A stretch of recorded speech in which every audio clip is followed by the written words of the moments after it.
नाशिक शहरात अवैधरित्या गोवंश जनावरांची वाहतूक व कत्तलीच्या घटनांवर आळा घालण्यासाठी पोलीस आयुक्तालयाने कठोर भूमिका घेतली असून याच पार्श्वभूमीवर गुन्हे शाखा युनिट 2 ने मोठी कारवाई करत एक आरोपी जेरबंद केला आहे। या कारवाईत 2 गायी, एक गोरा, मोबाईल फोन आणि महिंद्रा पिकअप वाहन असा तब्बल 4,70,000 रुपयांचा मुद्देमाल जप्त करण्यात आला आहे। नाशिक पोलीस आयुक्त संदीप कर्णिक, पोलीस उपआयुक्त किरण कुमार चव्हाण आणि सहाय्यक पोलीस आयुक्त संदीप पिटके यांच्या मार्गदर्शनाखाली गुन्हे शाखा युनिट 2 ला शहरात सुरू असलेल्या अवैध गोवंश वाहतुकीवर कारवाई करण्याच्या सूचना देण्यात आल्या।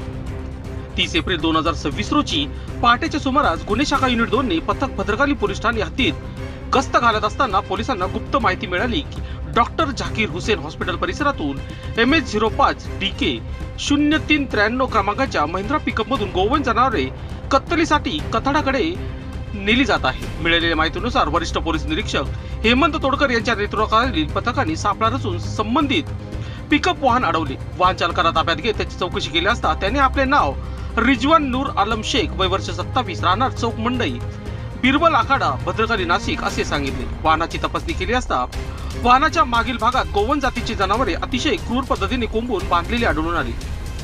जनावरांना हालचालही करता येत नव्हती। पोलिसांनी तात्काळ पंचनामा करून 2 गायी, एक गोरा, मोबाईल फोन आणि महिंद्रा पिकअप वाहन असा एकूण 4,70,000 रुपयांचा मुद्देमाल जप्त केला आहे। या प्रकरणी भद्रकाली पोलीस ठाण्यात महाराष्ट्र प्राणी संरक्षण कायदा 1995 अंतर्गत कलम 5A, 5B, 9 तसेच प्राण्यांवरील क्रूरतेस प्रतिबंधक अधिनियम 1960 आणि मोटरसायकल वाहन कायद्याने गुन्हा दाखल करण्यात आला आहे। आरोपीस पुढील कारवाईसाठी भद्रकाली पोलिसांच्या ताब्यात देण्यात आले आहे। सदरची कामगिरी वरिष्ठ अधिकाऱ्यांच्या मार्गदर्शनाखाली वरिष्ठ पोलीस निरीक्षक हेमंत तोडकर, पोलीस उपनिरीक्षक डॉक्टर समाधानी हिरे, सहाय्यक पोलीस निरीक्षक यशवंत बेंडकुळी, बाळू शेळके, मनोहर शिंदे, नंदकुमार नांदोडीकर, सुनील आहेर, प्रकाश महाजन, वाल्मिक चव्हाण, प्रवीण वानकडे आणि सुनील खैरान यांच्या पथकाने केली आहे।